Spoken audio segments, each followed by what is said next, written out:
आज से कुछ समय पहले, मतलब 1 साल पहले, मैं और मेरे ऑनलाइन दोस्त रोज की तरह किसी फालतू चीज पे आर्ग्यूमेंट कर रहे होते हैं कि क्यों हाथी कूद नहीं सकते, और कैसे अगर तुम कंबल से पैर बाहर निकाल के सोते हो तो कोई मॉन्स्टर या चुड़ैल आके तुम्हें कच्चा चबा जाएगी, पर अगर तुम पैर अंदर करके सोते हो तो तुम्हारा कोई कुछ नहीं करेगा। फिर पैर अंदर कर लिया। तू अगली बार मिल, बताता हूँ तुझे। चैन से सोएगा ना अब तू। ले तेरा लाइट ऑन कर दिया, अब ठंड में बिस्तर से उठना पड़ेगा। ले तेरा पंखा भी ऑन कर दिया अब तो ऐसी किसी बात पे आर्ग्यूमेंट चल रहा होता है, तो उसी बीच न जाने मेरे दिमाग में क्या आता है और मैं बोलता हूँ, तुम लोग अच्छे लोग हो, हमें मिलना चाहिए। ये सुन के भैया सन्नाटा मच गया। हाँ? क्या बोला तूने? आयु तुझे पता है ना ऑनलाइन दोस्त कभी मिल नहीं सकते। इनफैक्ट ऑनलाइन दोस्त जैसी तो कोई चीज ही नहीं होती, हम सब तो रोबोट है। आयु तू हमारा दोस्त हो ही नहीं सकता, हम जा रहे हैं। फिर उन लोगों ने एक दूसरे के गले में हाथ डाला और न जाने क्यों गुस्से में डोरेमोन का थीम सॉन्ग गाने लग गए, वो भी तमिल में।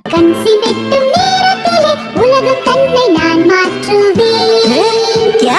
अब नहीं, ऐसा कुछ नहीं हुआ था। सॉरी गाइस, कुछ महीनों से जिंदगी थोड़ी सही नहीं चल रही है, इसलिए ऐसे जोक्स आ जाते हैं कभी कभार। खैर सरप्राइजिंगली मेरे ऑनलाइन दोस्तों ने मेरी मिलने वाली बात को सीरियसली लिया और इसी तरह हमारी Mumbai to Goa trip plan होती है, जो कि दिसंबर में थी। तो अब फास्ट फॉरवर्ड करते हैं सीधा दिसंबर तक ट्रिप का टाइम। तो अब कुछ रीजन की वजह से मुझे मुंबई प्लेन की जगह ट्रेन से जाना पड़ता है। नहीं, मैं एयरपोर्ट पर फटाका लगाता हुआ नहीं पकड़ाया था। थे कुछ रीजन थी कि सच में थे। तो मैं रात में ट्रेन में बैठता हूँ और सुबह में मुंबई पहुंच जाता हूँ। अब जो मुंबई पहली बार आता है ना, वो ना अलग अलग चीजों को देख के चौंकता है, जैसे वड्डी वड्डी बिल्डिंग्स, वड्डे वड्डे सुपरस्टार्स। और इधर मैं जैसे ही मुंबई के स्टेशन पे उतरा, ओ बहन की एलिवेटर स्टेशन पे, वो भी भाई साहब उसको एस्केलेटर बोलते हैं। एलिवेटर मतलब आंखों पे भरोसा ही नहीं हो रहा है। मैंने मम्मी को फोटो खींच के भेजी, मम्मी एलिवेटर, वो भी स्टेशन पे। भाई साहब एस्केलेटर होता है। देखो ये हमारे स्टेशन पे नहीं होते हैं, हमें पूरा ब्रिज पैरों से चढ़ना पड़ता है। और मेरे गांव के ब्रिज पता है बादलों में होते हैं। वो ब्रिज को इतनी ऊपर होने की जरूरत भी नहीं है, उसको किसी इंजीनियर ने भी नहीं बनाया है। ये गाँव के लोगों ने मस्ती मस्ती में उसको इतनी ऊपर तक बना के आ गए हैं। अब वो स्टेशन का ब्रिज ना आउटर स्पेस तक पहुँच चुका है। साला कुली लेके भी जाओगे ना तो थोड़ा ऊपर जाके तुम्हारी कुली को भी कुली करना पड़ जाएगा। भाई साहब कुली करना पड़ेगा। अरे किया तो है तुम्हें। अरे आपको ने मुझे कुली करना पड़ेगा। रुको कुली।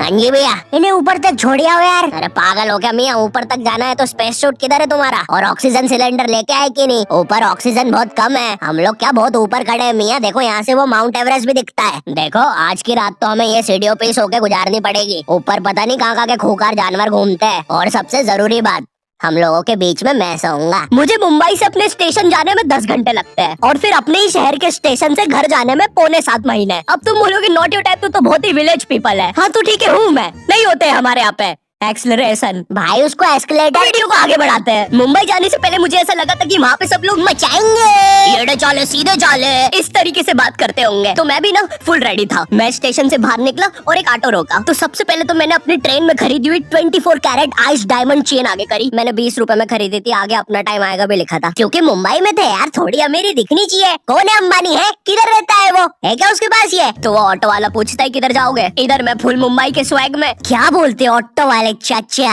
अंधेरी चलोगे क्या? चलो ना, मचाते ना अंधेरी में चल के।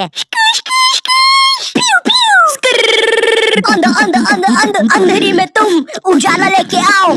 ऑटो में क्यों बैठे हो? लैम्बोर्गिनी लाओ। ये अंधेरी में तुम आओ। क्यों चाचा? अरे मादर, कड़कती धूप में मुजरा दिखा रहे मेरे को। अभी भी ज्यादा दूर नहीं गए, ऑटो से छीप सकता हूँ। हम लोग हमारे मुंबई के अपार्टमेंट आ जाते हैं, वहाँ पर थोड़ा सा रेस्ट करते हैं, क्योंकि स्टेशन से अपार्टमेंट तक तो हम भगते भगते आए थे। वो ऑटो वाला पीछे पड़ा था ना। क्यों पीछे पड़े हो हमारे? जाओ ना। नहीं मजाक कर रहा हूँ। 700 रुपए की टैक्सी करनी पड़ी थी अपार्टमेंट तक। 700 रुपए की। 700 रुपए पता भी है कितने होते हैं? 700 रुपए में पता है तुम मुंबई में क्या क्या कर सकते हो? तुम कर सकते हो 700 रुपए में तुम 700 रुपए में वापस उसी टैक्सी में बैठ के स्टेशन जा सकते हो। भाई साहब मैंने 750 कर लिया रेट। कितनी महंगी है मुंबई। तो अब मैं और मेरा दोस्त डैश, हम लोग हमारे बाकी दो दोस्त से पहले आ गए थे। तो अब हमारे पास कुछ करने के लिए नहीं था। तभी मुझे मेरी एक फीमेल फ्रेंड ने मॉल में मिलने बुला लिया। तो हम लोग जाते हैं मिलने, वापस 700 लगा के। ये मुंबई भेना। तो मेरी दोस्त ने ना मुझे एक मूवी देखने बुलाया था, अवतार। मूवी में ज्यादा कुछ खास था नहीं, कुछ नीले लोग नंगे होके पानी में भाग रहे होते हैं रोबोट मशीन से बच के। ये मूवी मैंने 3D में देखी थी, ज्यादा कुछ चेंज नहीं हुआ। अब बस वो नंगे लोग मेरे साइड से निकल के भाग रहे थे। हम ये जंग जीत के रहेंगे। सर वो सब तो ठीक है, वो आदमी कौन है? अरे वो हमारी मूवी देख रहा है 3D में। उसे तो मजा ही आ जाएगा जब हम सब नंगे होकर उसके सामने से भागेंगे। मेरी बात सुनो सब लोग, हम लोग उसके बहुत पास से भागेंगे लेकिन उसे टच नहीं करेंगे। जिमी मैंने तो अपने हाथ भी गीले कर लिए सुसु से। जैसे ही मैं नंगा होकर उसके पास से भागूंगा अपने हाथ उस पर लपलपा दूंगा। छींटों से उसे लगेगा मूवी और रियल है। मेरी जिस फ्रेंड ने मुझे मॉल में बुलाया था उस दिन उसका बर्थडे था और मैं इधर बेशरम बेहया खाली हाथ गया था, बिल्कुल उस लेंडू बच्चे की तरह जो बर्थडे पार्टी में खाली हाथ आ जाता है। फ्री का नमकीन और केक दे दो बस उसे। तो ये बच्चा इधर मैं था। चीजें अभी इधर खत्म नहीं हुई है। उस बंदी ने फिर मुझे गिफ्ट दे दिया। चीजें अब सीरियस हो गई है। दुनिया का सबसे बड़ा क्राइम इधर, ठीक है इधर है, और फिर आता है किसी के बर्थडे पे उनसे ही गिफ्ट ले लेना इधर। पहले तो मुझे समझ में नहीं आया कि ये बंदी मुझे टॉन्ट मार रही है कि सच में गिफ्ट दे रही है। मुझे उस समय इतनी ज्यादा शर्म की अनुभूति और आभास हो रहा था, मेरा मन कर रहा था उठ के भाग जाऊं वहां से।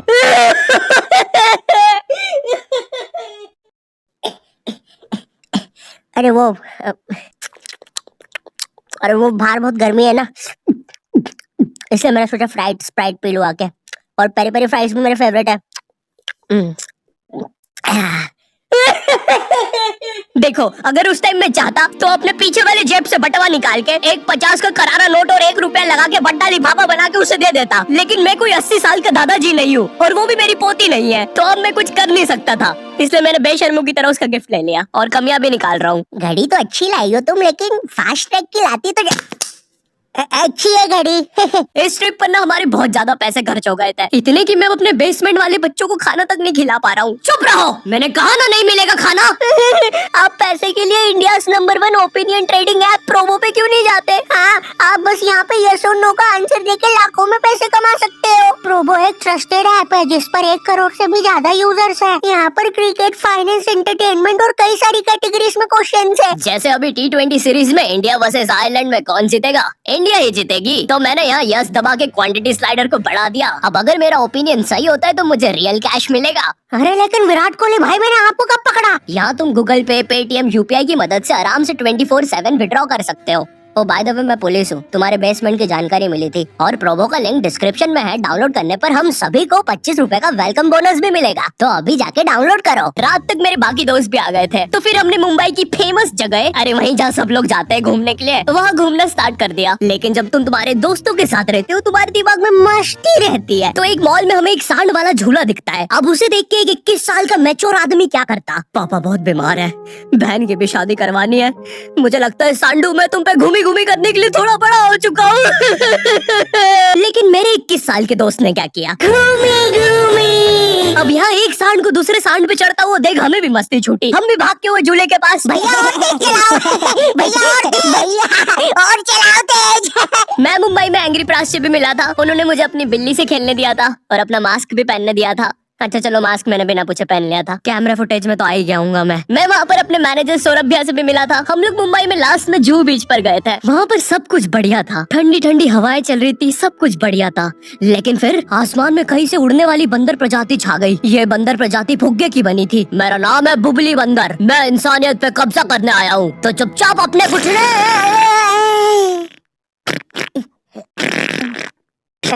है दोस्त, क्या तुम प्लीज मेरी बूंद में हवा भर सकते हो? मुझे तुम्हारी दुनिया पे कब्जा करना है प्लीज। मुझे कोई दिक्कत नहीं है।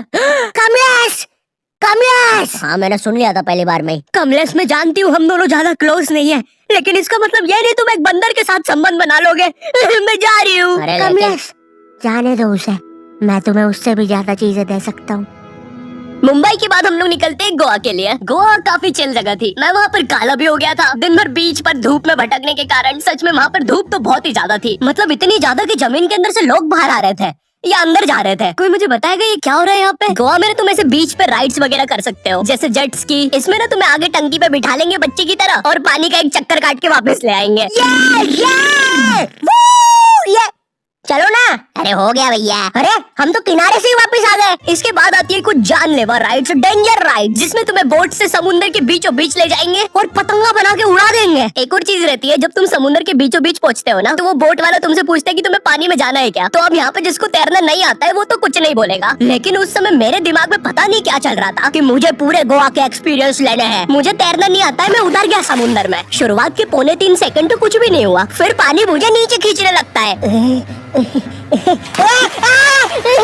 ये तो कुछ भी नहीं, अब मैं बोट से भी दूर जा रहा हूँ धीरे धीरे। भैया भैया भैया भैया घंटा नहीं सुन रहा मेरी बात, मेरी इधर फटी पड़ी है, मैं कुछ भी चिल्ला रहा हूँ पानी में। भैया बीमारी है मुझे, ले लो ऊपर। भैया मैं माँ बनने वाला हूँ, ऊपर लो। उस समय कोई दूर से शार्क वार्क भी देख रहा होता ना तो उसे भी दया आ जाती। ओए बच्चे को क्यों परेशान कर रहे हो बे, चलो ऊपर लो इसको, खा लूंगा वरना इसे। चलो बेटा ऊपर चढ़ो तो। हाँ चलो चलो। जैसे तैसे वो बोट वाले ने मेरे को ऊपर लिया। अरे भैया क्या बच्चे ऐसे चिल्ला रहे थे, स्विमिंग सिखा रहे थे तुमको? अच्छा समुंदर में वो भी? तेरे को ड्राइविंग सिखाने का बोलता तो तू तो रॉकेट में बिठा देता मेरे को, पागल। सबने ना मेरा बहुत मजाक उड़ाया कि पानी में गया बच्चों जैसा रो रहा था, लेकिन वो कहते हैं ना सबका टाइम आता है। हम लोग ना उसके बाद एक बनाना राइड पे जाते हैं जिसपे तुम्हें एक बनाना शेप चीज पे बिठाते हैं और उसे नाव से खींचते हैं और बीच समुद्र में ले जाके फेंक देते हैं। तुम्हें पहले नहीं बताएंगे कि तुम्हें फेंकने वाले हैं। उसने हम सबको लेके गया और फेंक दिया। अब सब मुझसे भी गंदे रो रहे हैं पानी में। भैया हम मर गए, हम मर गए। पीछे लाइफ गार्ड आ रहा है। और भैया इतनी दूर